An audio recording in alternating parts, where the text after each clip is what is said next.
Hello everyone, welcome to my channel Commerce Center. Hope you all are doing well.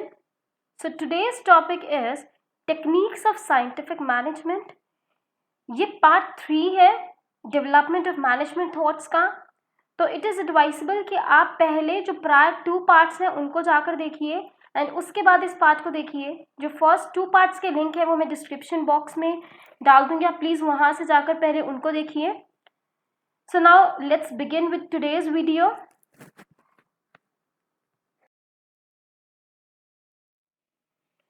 Okay, after this video you will be acquainted with techniques of scientific management.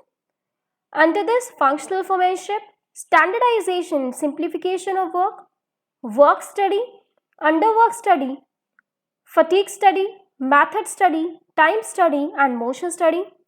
Then differential piece weight system, mental revolution, and last, criticism of the theory.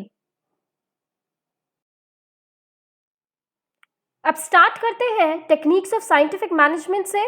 तो देखिए, हमने previous part के अंदर ये पढ़ा था कि scientific management के प्रिंसिपल्स क्या होते हैं. तो उन प्रिंसिपल से हमें पता लग गया था कि बेसिक फिलॉसफी क्या है इस थ्योरी के पीछे. बट क्वेश्चन यहाँ पर ये आता है कि किस तरीके से इन प्रिंसिपल्स को इम्प्लीमेंट किया जाए प्रैक्टिकली. अब इसके लिए जो टेलर है उन्होंने कुछ टेक्निक्स डिवाइस की हैं सो दैट इम्प्लीमेंटेशन हो सके प्रिंसिपल्स ऑफ साइंटिफिक मैनेजमेंट की. अब वो कौन कौन सी टेक्निक्स हैं? Functional foremanship, standardization and simplification of work, work study. Work study के अंदर देखिए फटीग स्टडी आती है, मैथड स्टडी आती है, टाइम स्टडी आती है एंड मोशन स्टडी आती है. Then differential piece wage system and mental revolution. अब हम एक एक करके इन डिटेल इन टेक्निक्स को स्टडी करेंगे. चलिए स्टार्ट करते हैं फंक्शनल फोरमैनशिप से, जो कि फर्स्ट टेक्निक है. देखिए, सबसे पहली बात तो ये है कि ये टेक्निक्स बहुत इंपॉर्टेंट है, चाहे आप एनटीए नेट के लिए प्रिपेयर कर रहे हैं, चाहे ग्रेजुएशन पोस्ट ग्रेजुएशन के पर्पज से हैं. ये टेक्निक्स बहुत ज़्यादा इंपॉर्टेंट है. प्लस आप हर एक टेक्निक को ना उसके नेम से रिलेट करके रिमेंबर करने का कोशिश कीजिएगा, क्योंकि जब आप इस तरीके से करते हैं तो आपको बहुत ज़्यादा रट्टे लगाने की ज़रूरत नहीं पड़ती है. आपको जस्ट नेम ऑफ टेक्निक याद हो जाएगा, तो उसके बाद आपको एकदम से क्लिक करेगा माइंड में कि हाँ इसके अंदर तो ये था. क्लियर? तो सबसे पहले देखते हैं कि फोरमैन्स क्या होते हैं. देखिए, फोरमैन मतलब होता है सुपरवाइजर, और फंक्शनल फोरमैन का मतलब क्या होता है? Functional supervisor. दैट मीन्स जो सुपरवाइजर किसी पर्टिकुलर फंक्शन के अंदर स्पेशलिस्ट हो तो उसको बोला जाएगा फंक्शनल सुपरवाइजर. तो देखिए, जो एफडब्ल्यू टेलर है उन्होंने प्रोपाउंड की थी फंक्शनल ऑर्गेनाइजेशन. इसमें क्या होता है, जो वर्क है ना वो डिवाइड होता है स्मॉल स्मॉल पार्ट्स में, और हर एक पार्ट को एक एक्सपर्ट को असाइन कर दिया जाता है. क्योंकि ये चीज किस लिए की? क्योंकि टेलर ने फील किया कि जो वर्कर्स हैं एंड जो फैक्ट्री एग्जीक्यूटिव्स हैं उनको फ्री कर देना चाहिए task of doing and planning से. मतलब कि प्लान करना और फिर उस काम को करना, एक्चुअल उस चीज़ से उन लोगों को, उस टास्क से उन लोगों को फ्री कर देना चाहिए. दैट मीन्स जो दो फंक्शंस है ना, प्लानिंग एंड डूइंग, इन दोनों को सेपरेट कर देना चाहिए, बिल्कुल अलग कर देना चाहिए. ऐसा नहीं है कि एक ही पर्सन प्लानिंग भी कर रहा है, एक ही पर्सन डूइंग भी कर रहा है, उस काम को कर भी रहा है, मतलब तो ऐसा नहीं करना चाहिए. उन दोनों फंक्शन को क्लियरली सेपरेट कर देना चाहिए. तो इसके लिए टेलर ने क्या किया, उन्होंने डिवाइड कर दिया जो वर्क है फैक्ट्री मैनेजर का, उनको 2 सब डिपार्टमेंट्स के अंदर टेलर ने डिवाइड कर दिया. तो जो फर्स्ट डिपार्टमेंट रहेगा वो रहेगा प्लानिंग डिपार्टमेंट, और जो सेकेंड डिपार्टमेंट रहेगा वो रहेगा प्रोडक्शन डिपार्टमेंट. एंड उन्होंने सजेस्ट किए 8 फंक्शनल स्पेशलिस्ट. हमने ऊपर बात की ना फंक्शनल सुपरवाइजर, तो इन्होंने सजेस्ट किए 8 फंक्शनल स्पेशलिस्ट, जो कि 4 अटैच होंगे प्लानिंग वर्क से एंड 4 अटैच होंगे प्रोडक्शन वर्क से, दैट मीन्स डूइंग वर्क से. क्लियर? तो इससे क्या होगा, बेनिफिट्स ऑफ स्पेशलाइजेशन मिल पाएंगे. तभी जो फंक्शनल फोरमैनशिप है उसको क्या बोला जाता है कि ये एक्सटेंशन है प्रिंसिपल ऑफ स्पेशलाइजेशन का. तो इंपॉर्टेंट बात है, कौन सी ऐसी टेक्निक है जिसको एक्सटेंशन बोला जाता है प्रिंसिपल ऑफ स्पेशलाइजेशन का? वो है फंक्शनल फोरमैनशिप. तो हम पढ़ते हैं कि कौन से 4 स्पेशलिस्ट थे प्लानिंग के अंदर और कौन से है प्रोडक्शन के अंदर, तो इनको एक एक करके पढ़ते हैं. देखिए, हमने अभी पढ़ा ना फैक्ट्री मैनेजर के जो एक्टिविटीज़ है और जो वर्क है उसको डिवाइड कर दिया गया है 2 सब डिपार्टमेंट्स में. तो फर्स्ट है प्लानिंग इंचार्ज एंड सेकंड है प्रोडक्शन इंचार्ज. प्लानिंग इंचार्ज में फर्स्ट आता है instruction card clerk. Instruction card clerk में क्या होता है, यहाँ पर बेसिकली प्रिपेयर किया जाता है इंस्ट्रक्शन कार्ड्स। उन इंस्ट्रक्शन कार्ड्स में इंस्ट्रक्शंस रहती हैं कि किस तरीके से आपको टास्क को कंप्लीट करना है। लाइक कौन से आपको टूल्स एंड टेक्निक्स का यूज़ करना है, कौन से आपको टूल्स एंड इक्विपमेंट्स का यूज़ करना है, किस स्पीड से आपको जो काम है, जो वर्क है वो परफॉर्म करना है, या फिर other technical details like details of machines. तो इस तरीके की जो इंस्ट्रक्शंस है वो रहती हैं इंस्ट्रक्शन कार्ड के अंदर। नेक्स्ट आता है रूट क्लर्क। रूट क्लर्क में क्या होता है, स्पेसिफाई किया जाता है यहाँ पे रूट, पाथ या फिर सीक्वेंस कह लीजिए आप, जो वर्कर्स को फॉलो करना रहता है ताकि वो एक पर्टिकुलर टास्क को परफॉर्म कर सके।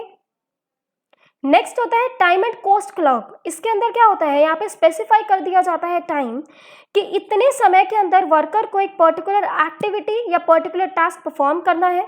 यहाँ पे क्लियरली मेंशन कर दिया जाता है कि ये स्टार्टिंग टाइम रहेगा, ये एंडिंग टाइम रहेगा। दैट मीन्स होल टाइम आपको बता दिया जाता है कि आपको इतने समय में इस काम को करना है, प्लस कितना कॉस्ट आना चाहिए उस काम को करने का, उस टास्क को करने का, वो भी स्पेसिफाई कर दिया जाता है। इसके अंदर लास्ट आता है डिसिप्लिनरियन। इसके अंदर बेसिकली क्या होता है, यहाँ पर जो वर्कर्स है इंश्योर किया जाता है जो वर्कर्स है वो काम को करें एक डिसिप्लिन्ड मैनर के अंदर और फैक्ट्री के रूल्स के अकॉर्डिंग। तो जो भी केसेस होते हैं एब्सेंटिज्म से रिगार्डिंग या वायलेशन ऑफ रूल से रिगार्डिंग, वो सारे डील किए जाते हैं इन्हीं के थ्रू। तो ये फोर्थ है प्लानिंग इंचार्ज में। नेक्स्ट आते हैं प्रोडक्शन इंचार्ज में। 4 स्पेशलिस्ट कौन से हैं। फर्स्ट आता है स्पीड बॉस। स्पीड बॉस में क्या होता है, इनको देखना होता है कि जो काम है ना वो टाइम से हो, work should be done on time. ठीक है, नाम से आपको ये चीजें क्लियर हो रही होंगी। स्पीड बॉस क्या, कि जो काम है, जो वर्क है वो ऑन टाइम हो, जो भी स्टैंडर्ड टाइम जो प्लानिंग इंचार्ज ने जो स्टैंडर्ड टाइम बताया हुआ है कि हाँ इसमें काम होना चाहिए, तो उसी के अकॉर्डिंग काम हो जाना चाहिए। गैंग बॉस क्या देखते हैं कि जो वर्कर्स है और जो मशीन्स है वो फिट हो प्रोडक्शन के लिए, फिट हो प्रोडक्शन के लिए। इसका मतलब क्या है कि वो देखते हैं कि किस तरीके से एक वर्कर को काम करना है मशीन्स पे, डिसाइड करते हैं वो कि कौन कौन सी मशीन्स की जरूरत पड़ेगी और उन्हीं मशीन्स को अरेंज भी कराते हैं वर्क प्लेस पे। तो ये काम रहता है गैंग बॉस का। नेक्स्ट होता है रिपेयर बॉस। रिपेयर बॉस क्या देखते हैं, वो इंश्योर करते हैं maintenance and security of machines, कि जो मशीन्स है, जो टूल्स है वो वर्किंग कंडीशंस में रहें। और उसके लिए वो क्या करते हैं, रेगुलर ऑयलिंग मशीन्स का करना या फिर उनको चेकअप्स कराना मशीन का कि कुछ भी खराब ना हो, वो वर्किंग कंडीशन के में हो। लास्ट आता है इंस्पेक्टर। इंस्पेक्टर क्या देखते हैं, वो इंश्योर करते हैं कि जो वर्क है ना वो अकॉर्डिंग टू प्रिस्क्राइब स्टैंडर्ड्स हो, जो भी स्टैंडर्ड्स प्रिस्क्राइब कर रखे हैं उसके अकॉर्डिंग सारा काम होना चाहिए। और अगर कोई भी डेविएशन आती है तो वो इनिशिएट करते हैं एक्शन को। तो ये काम रहता है इंस्पेक्टर का। तो ये थी हमारी फंक्शनल फॉर्मेशन जिसमें 8 स्पेशलिस्ट सजेस्ट किए थे टेलर ने, जो कि 4 थे प्लानिंग इंचार्ज के अंदर और 4 है प्रोडक्शन इंचार्ज में। होप आपको फंक्शनल फॉर्मेशन क्लियर हुई होगी। नेक्स्ट टेक्निक देखते हैं, वो है standardization and simplification of work. तो सबसे पहले हम पढ़ते हैं स्टैंडर्डाइजेशन ऑफ वर्क क्या होता है।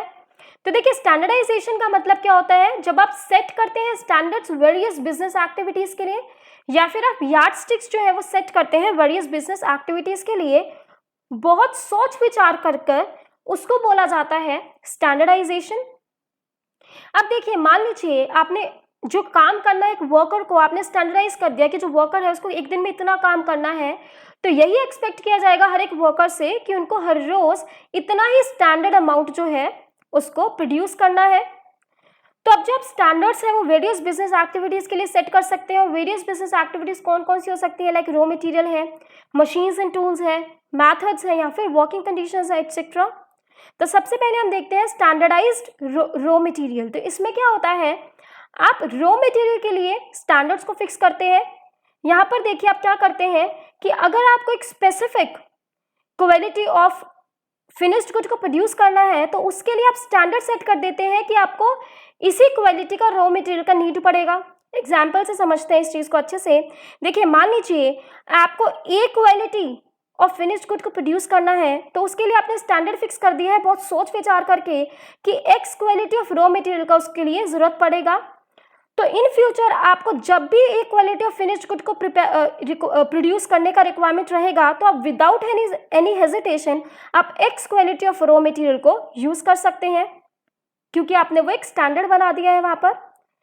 नेक्स्ट आता है आपके पास स्टैंडर्डाइज्ड मशीन्स एंड टूल्स। इसके अंदर क्या होगा, आप स्टैंडर्ड फिक्स करेंगे किसके लिए, मशीन्स एंड टूल्स के लिए।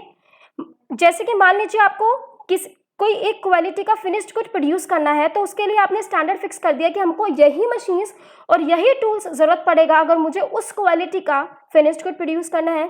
एग्जाम्पल से इसको भी समझते हैं। मान लीजिए आपको एक क्वालिटी ऑफ फिनिश्ड गुड को आपको प्रोड्यूस करना है, तो उसके लिए आपने स्टैंडर्ड फिक्स कर दिया कि मेरे को एक्स मशीन का नीड पड़ेगा और PQR टूल्स का हम यूज करेंगे। तो इन फ्यूचर आपको कभी भी एक क्वालिटी ऑफ फिनिश्ड गुड को प्रोड्यूस करना रहेगा तो आप without any hesitation x machine को यूज कर लेंगे और PQR टूल्स को यूज कर लेंगे, क्योंकि आपने उसको स्टैंडर्डाइज कर दिया है। नेक्स्ट आता है स्टैंडर्डाइज्ड मेथड्स। इसके अंदर क्या होता है, आप मेथड्स के रिगार्डिंग स्टैंडर्ड फिक्स करते हैं। मेथड्स क्या होता है, किसी भी एक काम को करने का सीक्वेंस। तो मान लीजिए आपको कोई भी पर्टिकुलर एक्टिविटी करनी है, उसके लिए आपने स्टैंडर्ड फिक्स कर दिया, तो आपको उसी तरीके से उस काम को करना पड़ेगा। लास्ट आता है standardised working conditions.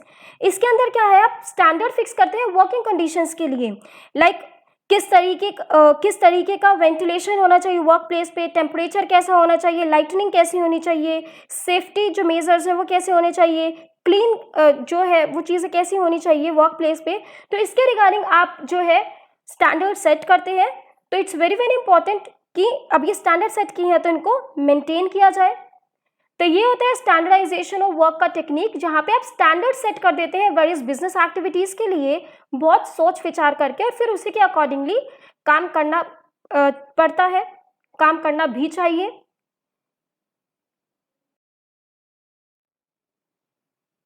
Now simplification of work. तो देखिए सिंप्लीफिकेशन ऑफ वर्क का सीधा सीधा मतलब क्या होता है, सिंपल कर दीजिए सब चीजों को, मतलब जो काम है उसको सिंपल कर दीजिए, उसको बिल्कुल भी कॉम्प्लिकेट मत कीजिए।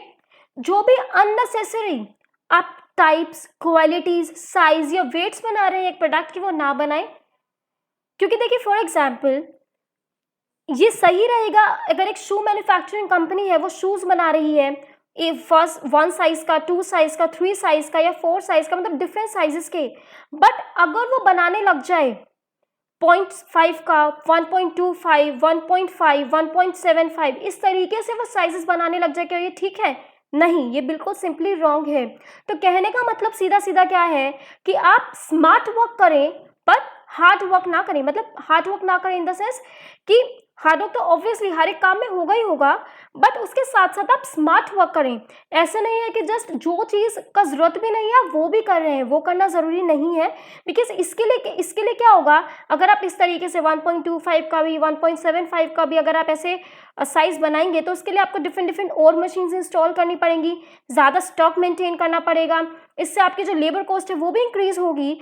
तो जो चीज़ ज़रूरत की नहीं है उसके लिए भी आपको एक्सपेंसेस बियर करने पड़ रहे हैं, तो वो चीज़ मत कीजिए।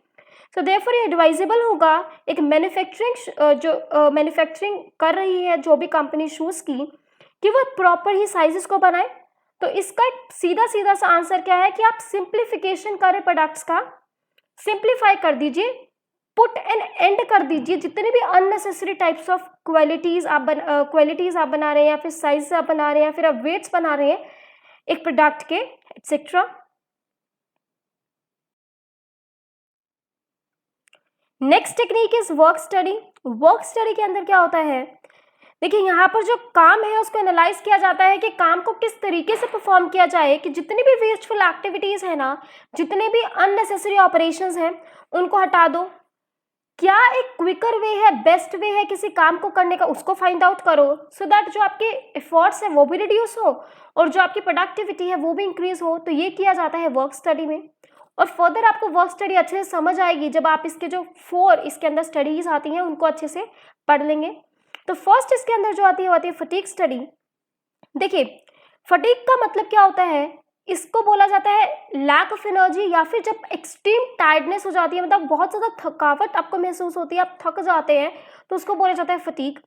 तो टेलर के अकॉर्डिंग क्या है, एक टास्क को आप कैसे एक इफेक्टिवली और एफिशिएंट मैनर में पूरा करा सकते हैं एक वर्कर से तभी जब आप एक वर्कर को अलाउ करेंगे कि वो एक रिक्वायर्ड अमाउंट ऑफ रेस्ट ले ले। जब वो काम कर रहे हैं ना उसके बीच में जब वो एक थोड़ा सा जो भी रिक्वायर्ड अमाउंट है जो उसको चाहिए, अगर आप उसको अलाउ कर देंगे कि आप रेस्ट ले सकते हैं तो वो काम को बहुत ही एफिशिएंट मैनर के अंदर करेगा। सो फटीग स्टडी किससे कंसर्न करती है? 3 चीज़ों से कंसर्न करती है। बहुत इंपॉर्टेंट बात है, ये 3 चीज़ों से कंसर्न करती है। फर्स्ट क्या है कि कितने नंबर ऑफ रेस्ट इंटरवल्स हमको देने हैं, उनको वर्कर्स को कितने नंबर ऑफ रेस्ट इंटरवल्स देने हैं, किस फ्रीक्वेंसी से देने हैं मतलब कितने फ्रीक्वेंट देने हैं, और किस ड्यूरेशन में देने हैं मतलब कितने देर के देने हैं। तो ये 3 चीज़ों से रिलेट करता है कि कितने रेस्ट इंटरवल देने हैं, कब कब देने हैं, और देने हैं तो कितनी देर के देने हैं। तो ये 3 चीज़ें देखी जाती हैं फटीग स्टडी में। ऐसा क्यों? क्योंकि देखिए जो रेस्ट है ना वो रिफ्रेश करता है एक वर्कर को और फिर वो काम कर पाता है अपनी फुल कैपेसिटी से, और इससे क्या होता है उसकी जो लेवल ऑफ एफिशिएंसी है वो भी मेंटेन्ड रहती है। आप डायग्राम से भी देख सकते हैं। देखिए आप एक इंसान से जब काम कराते रहेंगे तो क्या होगा, पहले वो फुल एनर्जेटिक होगा, फिर उसकी एनर्जी जो है वो कम होती जाएगी और एंड में वो बिल्कुल उसकी जो बैटरी है वो लो हो जाएगी। तो उसकी बैटरी को फिर से चार्ज करने के लिए इट्स वेरी वेरी इंपॉर्टेंट कि आप उसको फ्रीक्वेंट जो भी रिक्वायर्ड अमाउंट ऑफ रेस्ट है ड्यूरिंग द वर्किंग आवर्स वो प्रोवाइड कराएं।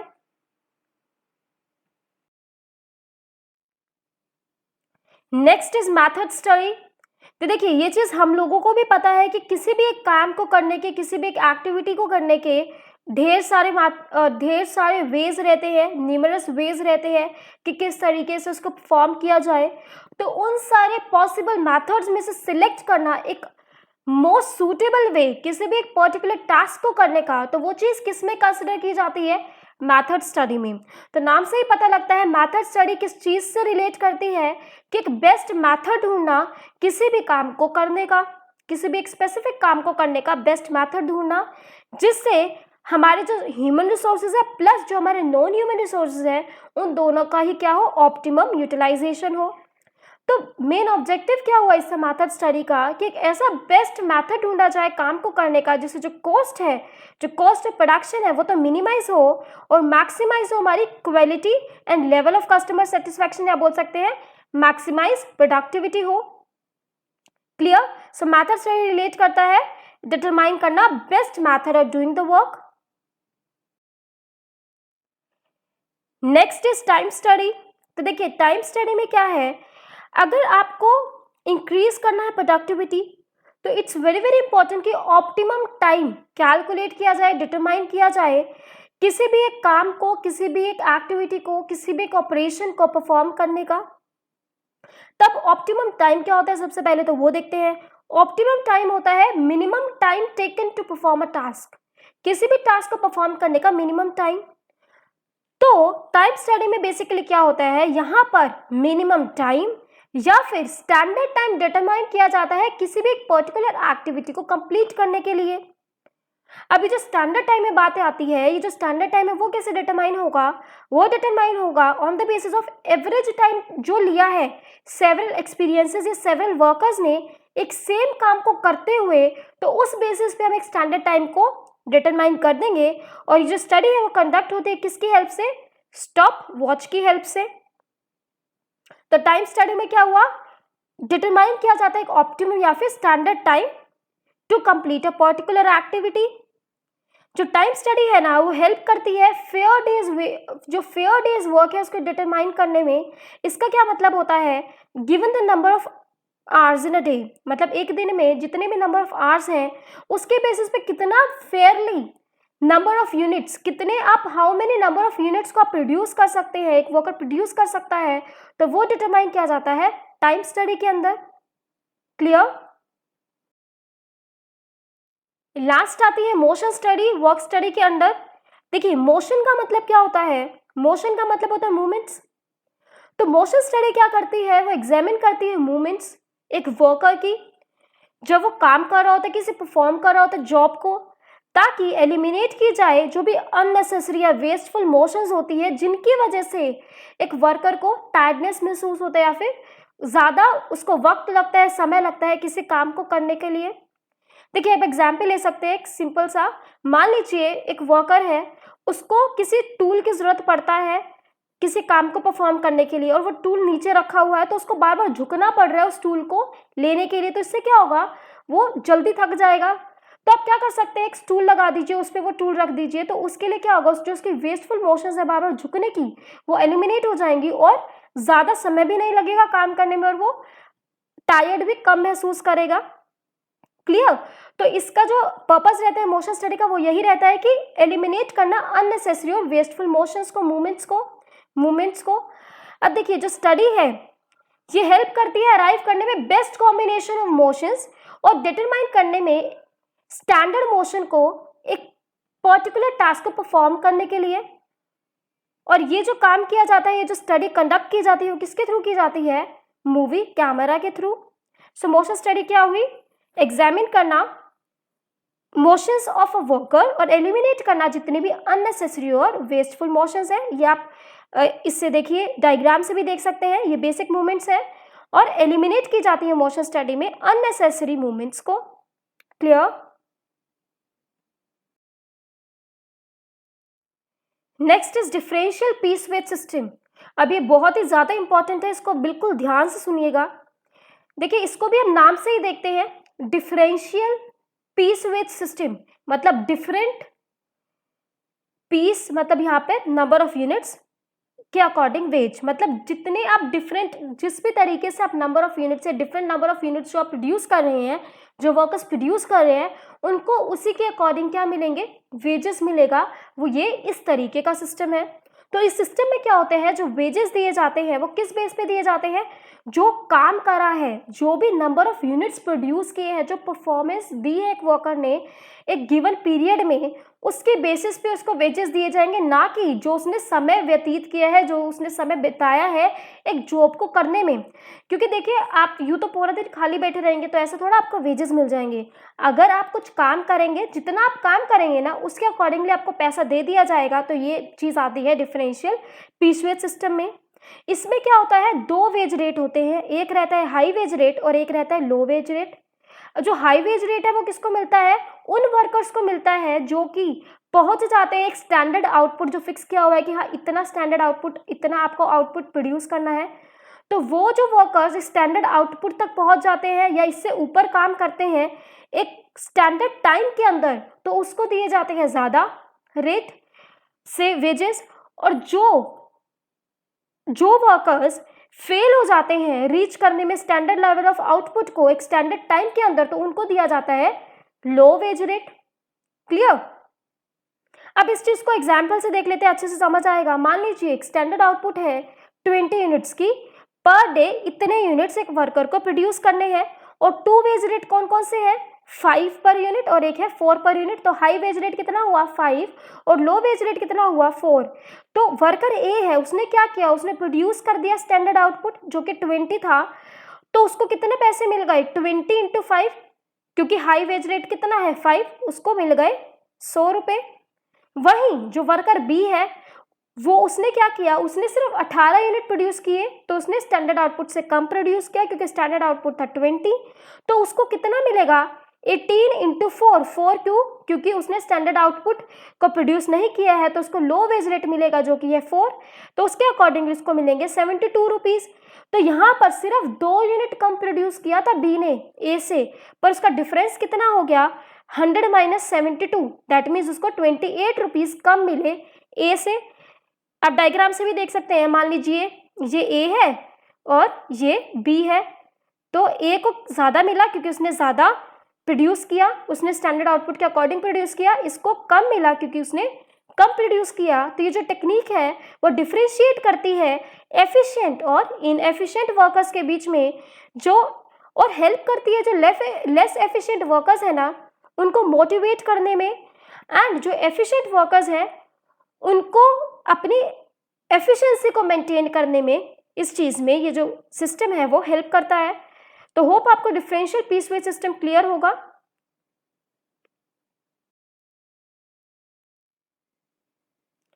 नाउ जो लास्ट टेक्निक है वो है मेंटल रेवोल्यूशन। तो मेंटल रेवोल्यूशन में क्या होता है, mental revolution calls for a change in the mindset of both management and workers. ये दोनों के माइंडसेट में चेंज लाने की बात करता है और ये बहुत ही पावरफुल कंसेप्ट है जो कि बोलता है कि कंप्लीट ट्रांसफॉर्मेशन होना चाहिए attitude and outlook of both managers and workers. अब ये जो है मेंटल रेवोल्यूशन, इसका मेन पर्पस क्या होता है कि जो मैनेजमेंट और जो वर्कर्स उनको रियलाइज कराना एक दूसरे की इंपॉर्टेंस को, और उनको रियलाइज कराना कि वो दोनों ही एक फैमिली के पार्ट की तरह है, फैमिली के मेंबर्स की तरह है। क्योंकि देखो ये चीज़ देखी जाती है कि जो मैनेजमेंट और जो वर्कर्स है उनमें कॉन्फ्लिक्ट रहता है, और जो कॉन्फ्लिक्ट का मेन कारण रहता है वो रहता है डिवीजन ऑफ प्रॉफिट्स। दोनों ही पार्टीज चाहती है कि मेरे को ज़्यादा प्रॉफिट चाहिए, दूसरी बोलती है कि मुझे ज़्यादा प्रॉफिट चाहिए, तो इस रीज़न की वजह से उनकी लड़ाई चलती रहती है। तो इस चीज़ को सॉल्व करने के लिए जो मेंटल रेवोल्यूशन है वो रिक्वायर्ड है। टेलर के अकॉर्डिंग इस चीज़ पर लड़ना कि मुझे ज़्यादा प्रॉफिट चाहिए या वो बोलता है मुझे ज़्यादा प्रॉफिट चाहिए, तो ये चीज़ बिल्कुल सही नहीं है। दोनों ही पार्टीज को बजाय कि लड़ने के उनको एफर्ट्स करने चाहिए कि किस तरीके से हम प्रॉफिट्स को इंक्रीज कर सकते हैं। तो जब वो एफर्ट्स लगाएंगे प्रॉफिट्स को इंक्रीज करने के, तो उससे क्या होगा, प्रोडक्शन इंक्रीज होगा, प्रॉफिट्स इन टर्न इंक्रीज होंगे, और डिवीजन ऑफ प्रॉफिट्स जो बात है ना वो मीनिंगलेस हो जाएगी, क्योंकि प्रॉफिट्स इतने ज़्यादा बढ़ जाएंगे कि जो मैनेजमेंट है वो खुद ब खुद फिर डिवाइड कर देगी जो सरप्लस है वर्कर्स के अंदर। तो मेंटल रेवोल्यूशन था, it calls for a change in the mindset of both management and workers. अब हमने सारी ही टेक्निक्स को कवर कर लिया है, तो लास्ट टॉपिक आता है इस वीडियो का, वो है criticism of scientific management theory. तो अब देखते हैं कि इस थ्योरी को किन बेसिस पे क्रिटिसाइज किया था।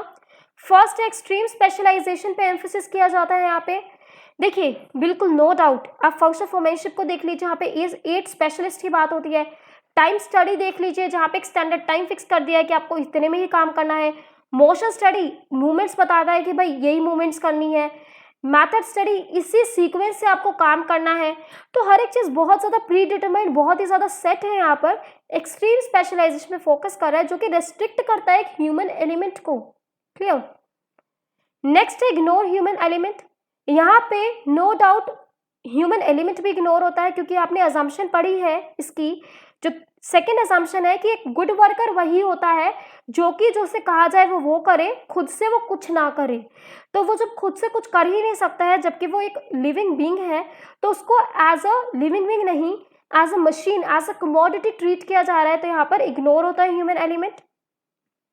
एक्सक्लूड किया जाता है यहाँ पर एवरेज वर्कर, क्योंकि देखिए यहाँ पर एक वर्कर को बहुत ज़्यादा एफिशिएंट, बहुत ज़्यादा प्रोडक्टिव बनाने की दौड़ सी लगी रहती है, कंपटीशन सा बहुत टफ रहता है। तो उसके अंदर कहीं ना कहीं एक एवरेज वर्कर इग्नोर हो जाता है, एक्सक्लूड हो जाता है।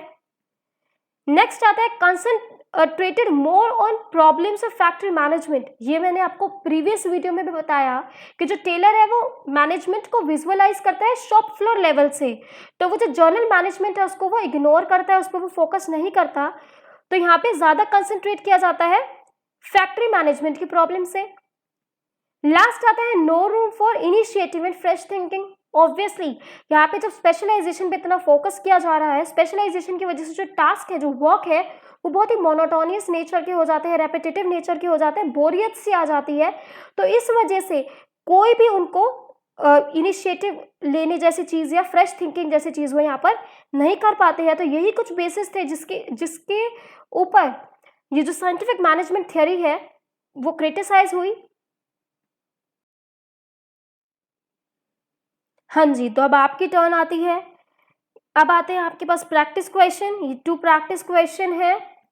Which technique is extension of the principle of specialization, ये भी मैंने आपको बताया है। और fatigue study concerns about the determination of, ये भी मैंने आपको बताया है। तो आई एम श्योर कि आप लोगों को इनके आंसर्स पता होंगे, तो आपको ज़रूर कमेंट में इनके आंसर्स को टाइप करना है। That is all about today's topic. So thank you. अगर आपको ये वीडियो इन्फॉर्मेटिव लगा है तो do like, share, comment and subscribe to my channel. And आपको अगर कोई भी डिमांड है, रिक्वेस्ट है स्पेसिफिक वीडियो के रिगार्डिंग, तो वो भी आप कमेंट डाउन कर सकते हैं। मैं ज़रूर उस पर वीडियो बनाऊंगी। Have a nice day all. Thank you.